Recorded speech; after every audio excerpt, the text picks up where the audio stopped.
Un cordial saludo desde Tuluá, Colombia. Hoy les voy a compartir la experiencia de microcirugía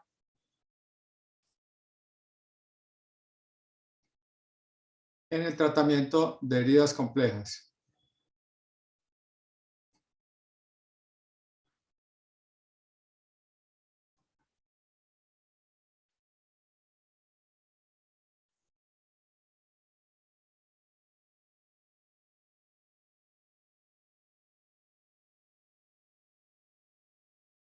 Yendo de lo más simple a lo más complejo, siempre se nos ha enseñado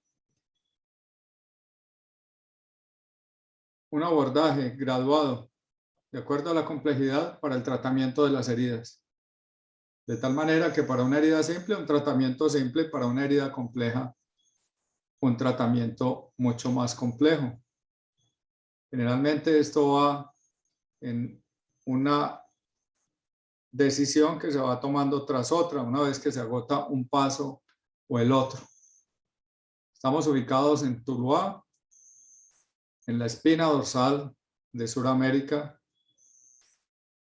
en la cordillera de los Andes, en Colombia, en una hermosa ciudad dedicada al cultivo de la caña, en donde hacemos el ejercicio ecléctico de la cirugía plástica. Hemos descrito técnicas innovadoras de la cirugía plástica y hemos podido desarrollar ideas de enseñanza de la cirugía plástica que ya han sido publicadas y que ustedes pueden acceder. No tengo ningún conflicto de interés para hablar de la microcirugía en el tratamiento de las heridas complejas. Esta presentación fue dada en el Congreso Brasilero de Cirugía Plástica en Brasilia, en el 56º Congreso. Para comenzar, definamos lo que es una herida compleja. Las heridas complejas pueden ser crónicas o agudas. Tienen múltiples desafíos para los equipos médicos y de enfermería. Son muy difíciles de tratar con los tratamientos convencionales. Tienen un impacto socioeconómico muy grave y son un problema muy grave de salud pública que produce unos gastos enormes a nuestro presupuesto de salud. De por sí, las heridas complejas son, por ejemplo, el pie diabético, las úlceras por presión, las úlceras por insuficiencia venosa, la necrosis perineal y genital o síndrome de Fournier, las vasculitis, el linfedema, la linfangitis, las llamadas celulitis y otro tipo de heridas que a veces son más complejas aún debido al entorno socioeconómico en el que se manejan y la sobreinfestación, por ejemplo, con larvas de moscas o miasis, que a veces agudizan este tipo de lesiones y requieren hospitalizaciones en agudo en las que hacemos un tratamiento complejo adecuado para cada caso. Cada herida tiene un paciente adherido en alguno de sus lados. No es solo la evaluación de la herida, es también la evaluación del paciente. Así pues, que después de una evaluación preoperatoria adecuada, podemos decidir cuál es la mejor manera de reconstruir una herida, que puede ir desde el simple cierre primario, el cierre con injertos, el cierre con colgajos locales o aún colgajos libres más microvasculares. Volviendo al paciente, aquel de la miasis con la herida compleja, una herida posiblemente producida por insuficiencia venosa y sobreinfectada, en la que hay también una osteomielitis y unas cavernas óseas allí que limpiar y reconstruir. Debemos mirar las comorbilidades, la presencia o no de infección, la edad del paciente, las costumbres, si hay o no obesidad, si hay o no compromiso vascular, venoso o arterial, si hay o no cáncer, el cual algunas veces puede presentarse en heridas crónicas como esta y que muchas veces debemos descartar por biopsia. Como estamos hablando de microcirugía, entonces hablamos dentro de esa escalera de decisiones el colgajo libre. Sin embargo, todo esto va desde lo más simple a lo más complejo. Desde permitir un cierre por segunda intención, hacer una sutura de una herida, colgajos locales, colgajos regionales y finalmente los colgajos libres, que es lo que nos ocupa el día de hoy. Y como les decía, normalmente lo que se hace es ir gastando cada uno de los pasos. Si falla el cierre por segunda intención, entonces pasaríamos a un cierre primario, injertos, etc. Lo cual a veces no es una decisión muy buena. Siempre lo más simple tiene menos costo, lo más complejo es más costoso. Pero tenemos que añadir el concepto de efectividad. Y cuando se añade esa combinación de costo-efectividad, entonces muchas veces no tenemos que decidir lo más simple, sino lo más efectivo, lo que más rápidamente cure a un paciente. Y muchas veces puede ser un colgajo microquirúrgico. De nuevo, entonces, la escalera de decisiones, vista de otra manera, cierre por segunda intención, cierre primario de la herida, injertos, colgajos. Y siempre se nos pone como una alternativa a la escalera de decisiones el ascensor reconstructivo.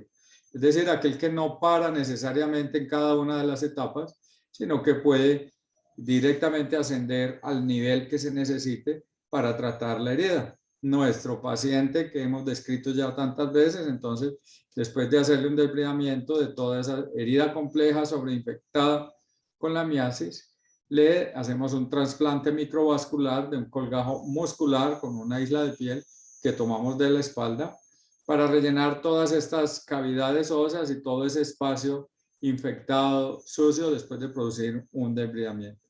Obviamente hay que hacer unas anastomosis microvasculares, arteriales y venosas a este nivel para que esto se mantenga vivo, recobre la vitalidad y se integre al área y cure integralmente no solo la infección, sino el defecto. Las heridas complejas afectan cualquier área corporal y la cirugía plástica puede ofrecer oportunidades de recuperación de heridas tan complejas, traumáticas como esta en el miembro superior, en donde hay fractura, hay pérdidas de tejidos blandos en la cara palmar del antebrazo, en la cara dorsal, y ahí obviamente pues sobreinfección.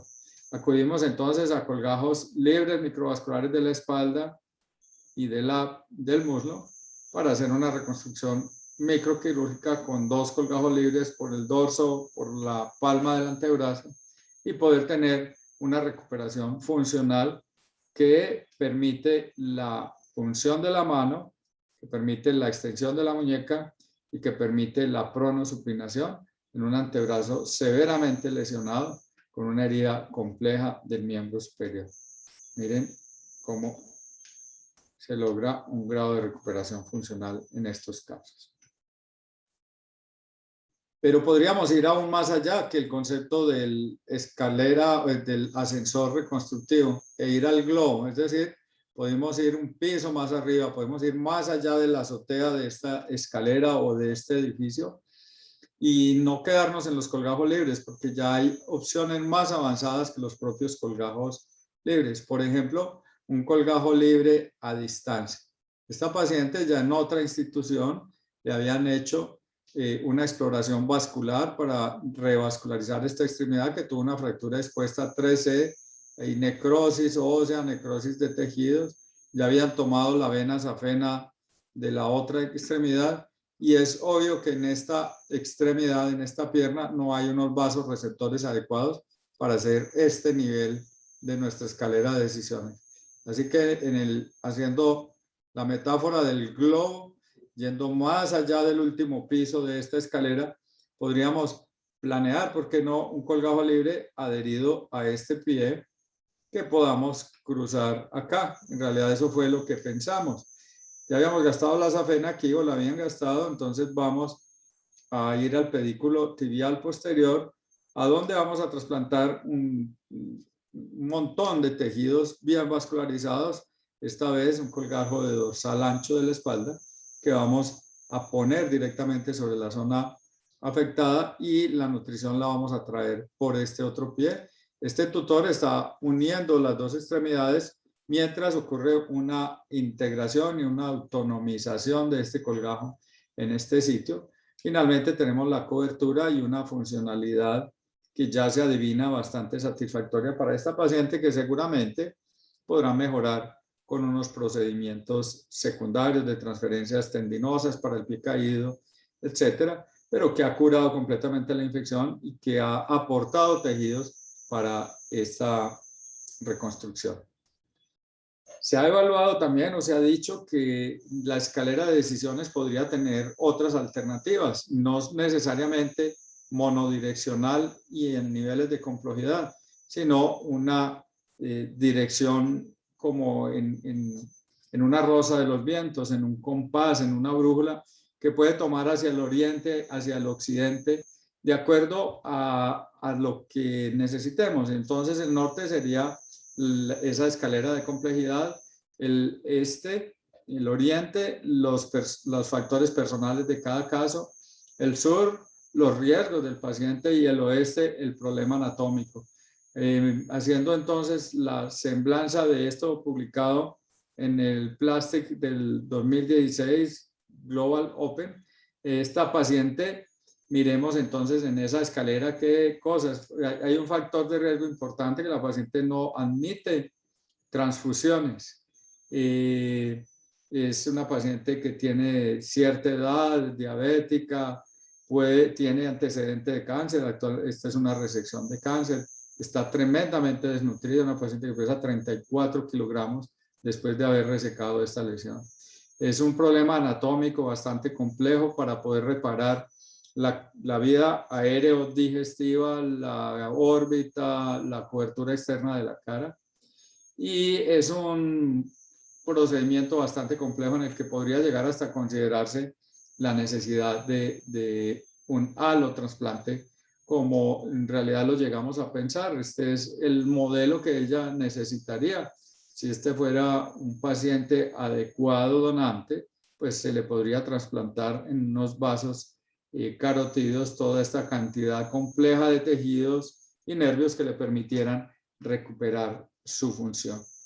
En realidad, estamos muy lejos todavía de poder nosotros hacer esto, pero sí podemos, o es nuestra responsabilidad, ofrecerle a cada paciente lo mejor que podamos, navegando con esa rosa de los vientos, produciendo los daños mínimos y obtener el beneficio máximo. En ese sentido, entonces, planeamos un colgajo anterolateral del muslo con 2 perforantes, de tal manera que lo podamos dividir para una cobertura interna y una cobertura externa, y reconstruir también la sensibilidad de la cara y obtener una cavidad oral y nasal competentes que le permitan a este paciente recuperar su vida, su peso, su función y tener una calidad de vida razonable. Existen otras maneras de ver esta escalera de reconstrucciones. Hay quienes han publicado que se asemeja a un reloj del siglo XX, hablando de que en vez de pensar en ese sentido de ascender, estamos hablando de unas interacciones y contribuciones de nuevos elementos que aparecen en el campo de la reconstrucción, como la cirugía robótica, el alotrasplante tisular compuesto, la ingeniería tisular, que entrarían como engranajes, no como pasos sucesivos en esto de la complejidad reconstructiva. El hecho de que se hable de un reloj, estamos hablando de que todo debe ser planeado y a tiempo. A veces hay cosas a mucho destiempo, como por ejemplo, en esta paciente se hizo una resección tumoral por parte de neurocirugía sin interconsulta al servicio de cirugía plástica. Dejaron un material aloplástico directamente allí para cerrar la duramadre, y la mala fortuna de que el colgajo se necrosó y la paciente es interconsultada al servicio de cirugía plástica en un estado deplorable de salud, ya séptica, con pus intracerebral, intracraniana, una paciente difícilmente recuperable porque no se hizo esa integración en ese sentido del reloj del siglo XX. Pero no siempre es tarde. Este paciente también fue interconsultado de manera tardía por el servicio de neurocirugía. Es una herida traumática con pérdida de encéfalo, lóbulo frontal, seno frontal y de tejidos de la frente, con una fístula crónica infectada después de 3 o 4 semanas, con pérdida del techo de la órbita y demás.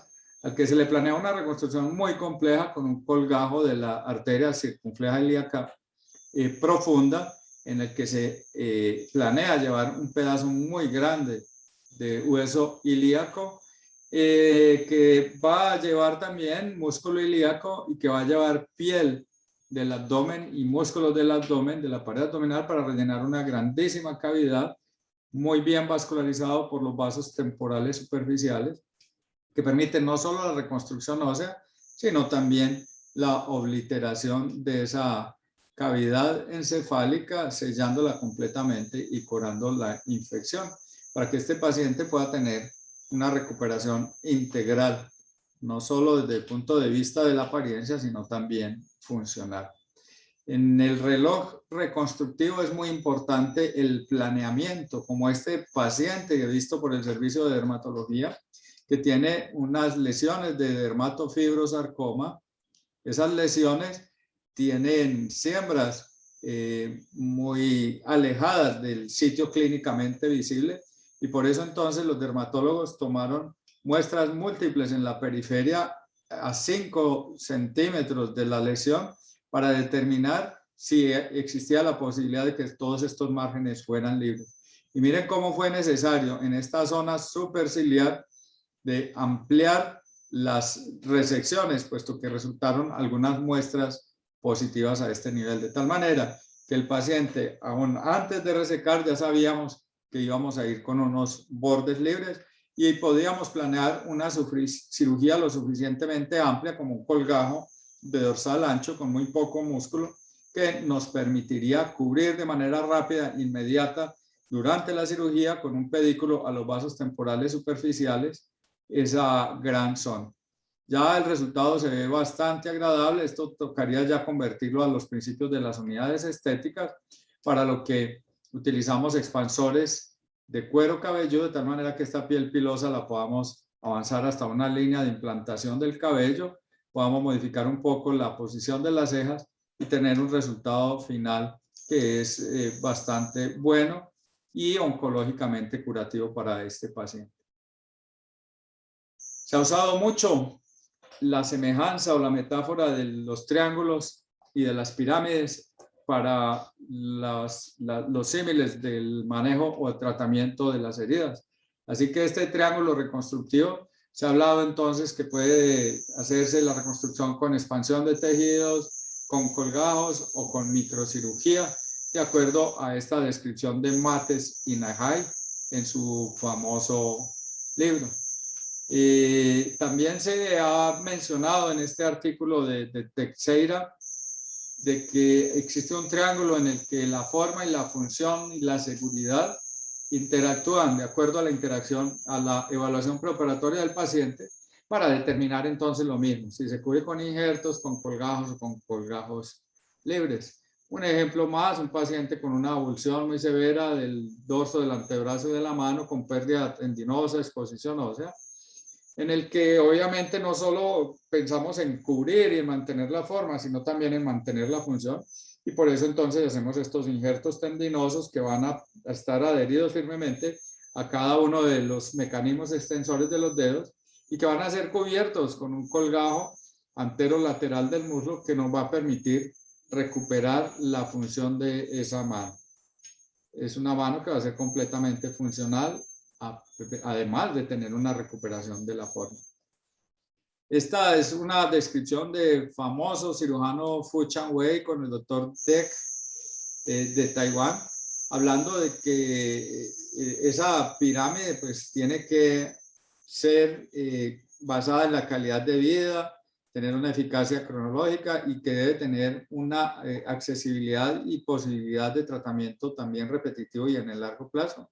Y que esto debe ser validado por los resultados relatados por los mismos pacientes, es decir, calificaciones objetivas desde el punto de vista del paciente, que es una escala muy válida y no siempre tiene que ver con los resultados que los pacientes consideramos buenos.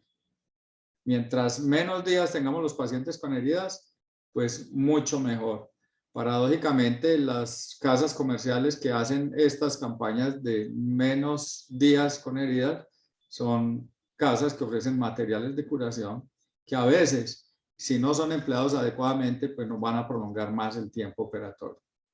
Siempre tenemos que pensar que no es solo reconstruir la piel. Este es un caso en el que hay pérdida de tendón, pérdida nerviosa, y si tenemos pérdida nerviosa, pues no vamos a tener sensibilidad de la planta y esto va a ser una extremidad que no va a ser útil. Así que debemos reconstruir la sensibilidad, injertos nerviosos, debemos reconstruir la motilidad, entonces injertos tendinosos, y hacemos la cobertura con un colgajo, que en este caso es insensible, que es un colgajo escapular que no tiene la posibilidad de sensibilidad.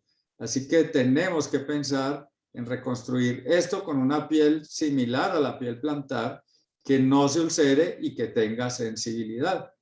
Y volvemos entonces a la semblanza o a la semejanza del globo, que va más allá de lo que es el colgajo libre. Y nos iríamos entonces a un colgajo más complejo todavía. Un colgajo libre sería pasar esto de aquí para acá. Ahora estamos pensando en pasar esto de aquí para acá y recordemos que no hay vasos tibiales posteriores, de tal manera que este colgajo tendría que ser basado, fundamentado, perfundido por una arteria perforante. De hecho, eso fue lo que hicimos. Entonces, vuelvo y les muestro. No tenemos vasos tibiales posteriores, pero tenemos perforantes que podrían perfundir este colgajo plantar medial para cubrir esa zona de presión y recuperar completamente una zona sensible. Esta es la paciente que ha recuperado la sensibilidad. Miren, ya recuperó la sensibilidad en esa zona donde se ulceraba y es una cobertura sensible, estable en un área en donde había una úlcera. Habíamos hecho la cobertura, pero como les decía, no es solo cubrir, es también recuperar la sensibilidad, recuperar los tendones, recuperar todo lo que sea necesario. Una semejanza más se habla de que la escalera de decisiones podría ser reemplazada por un sistema solar en el que este autor, Giordano, desafortunadamente se pone como el sol y cada uno de los procedimientos, mientras más alejados, más complejos y posiblemente pues los más distantes correspondan a la microcirugía y al colgajo libre. Lo que le propondría yo a Giordano es que en ese sistema solar ponga primero al paciente. Uno más que no tiene de pronto mucho sentido, que habla de la evolución, la escalera evolutiva en la complejidad del manejo de las heridas. Así entonces habla de que el niño pequeño que apenas gatea es el cierre directo, el injerto de piel es el niño caminador, colgajo local, el colgajo regional trotando, el colgajo distante corriendo y el atleta profesional, el colgajo libre. Para ponerle un poco más de picante a esto, entonces la escalera reconstructiva ya no es solo una escalera, sino que también tiene otras dimensiones. Y se podría hablar entonces de la matriz reconstructiva, un nuevo paradigma en la cirugía reconstructiva plástica, publicado en el 2010 en el Plastic, en donde ya no se habla de algo bidimensional, sino triplanar, en donde se puede meter el X, el Y y planos Z, que pueden poner entonces distintos procedimientos para distintos tipos de defectos de acuerdo a las múltiples planos o variables que le apliquemos. Este tipo de algoritmos en los que hay bloques que interactúan como conjuntos basados en la evidencia médica o basados en la mejor evidencia, podrían ser un modelo actual del tratamiento de estos pacientes, en donde la medicina basada en la evidencia corresponde a una adecuada experiencia clínica del cirujano y obviamente se le da participación entonces al paciente, de tal manera que buscando las experiencias médicas previas publicadas, las experiencias del cirujano y las necesidades y deseos del paciente, se puedan hacer las decisiones en cuanto al tratamiento de cada caso particular. Esto está publicado también en el Plastic del 2011. En resumen, todo va a que sea costo efectivo el procedimiento, no importa su complejidad. Puede ser muy complejo y resultar más barato que un procedimiento simple que se tenga que repetir y que falle, etc. Y la otra cosa clave es que aumente el beneficio y la calidad de vida de nuestros pacientes. En conclusión, hemos visto en nuestros servicios que hay poca integración entre las especialidades y tenemos que luchar para que podamos trabajar en conjunto en equipos multidisciplinarios, en especial para manejo de heridas complejas con los servicios ortopédicos, servicios de oncología, servicios craneofaciales y servicios de trasplante, en donde definitivamente la interacción de los equipos puede producir un muy buen manejo de las heridas. La microcirugía creo que es un punto tope del que se puede ir todavía más allá y que ofrece muchas posibilidades en el tratamiento de las heridas complejas. Tiene una desventaja y es que puede fallar.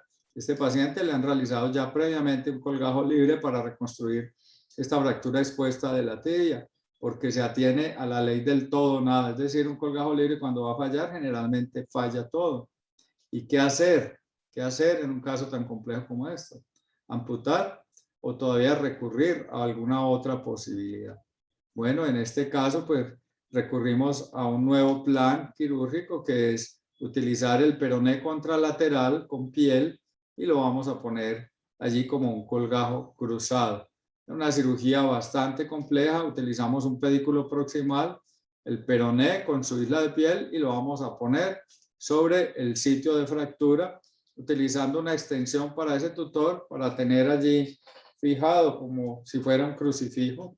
Y luego de liberar, este es el área donante, bastante razonable, y el área receptora completamente sana, rescatando 20 semanas después de un colgajo libre fallido, un nuevo paciente con posibilidad de caminar. Todo lo que hemos dicho hasta aquí puede ser resumido en este caso de una paciente que tuvo una fractura expuesta 3B y estuvo 4 meses hospitalizada en 2 hospitales diferentes. Tuvo 10 terapias por presión negativa y fue interconsultada con el servicio de cirugía plástica solamente al 4.º mes después de haber tenido la fractura. Al 4.º mes se le hizo un desbridamiento, se le planeó una cirugía al siguiente día de haber recibido la interconsulta y se le hizo un colgajo libre de peroné contralateral. Aquí está el área donante, aquí está el peroné va a entrar aquí sobre la tibia expuesta y va a ofrecer una cobertura con una anastomosis vascular a este nivel, las anastomosis vasculares y el colgajo muy bien perfundido. Anastomosis vasculares, un colgajo que permite la recuperación integral trabajando en equipo multidisciplinario y ojalá a tiempo, no 4 meses después del trauma. Esta paciente se hubiera podido reconstruir la primera semana del trauma y con toda seguridad nos habríamos ahorrado muchos meses de dolores, de costos y seguramente nos habríamos ahorrado la morbilidad de un área donante y de tener que esperar a que esto consolide allí. Así que si se hace un tratamiento quirúrgico precozmente, si se utiliza la microcirugía cuando se debe utilizar, vamos a tener muy buenas posibilidades de recuperación con una mejor relación costo-beneficio, con un menor tiempo de hospitalización, con una recuperación mucho más rápida y seguramente que con mucha menos morbilidad y con muchos menos costos que los que tuvo esta paciente, que como les decía, fue apenas interconsultada 4 meses después de estar hospitalizada. Si con 5 días después de haber usado la microcirugía, se puede tener una recuperación que ya se anticipa que va a ser muy satisfactoria y que cumple con esa proporción entre costo y beneficio que hemos hablado y sobre todo cumple con una mejora en la calidad de vida y de la salud de estas pacientes. Muchísimas gracias. La microcirugía sigue siendo una herramienta muy útil que está muy alta en la escalera de decisiones y en la escalera de decisiones que puede tener muchas interpretaciones y que a la luz de la medicina actual y de la medicina basada en la evidencia, la experiencia del cirujano y las necesidades de cada paciente puede ser utilizada de manera primaria muchísimas veces con resultados muy, muy satisfactorios.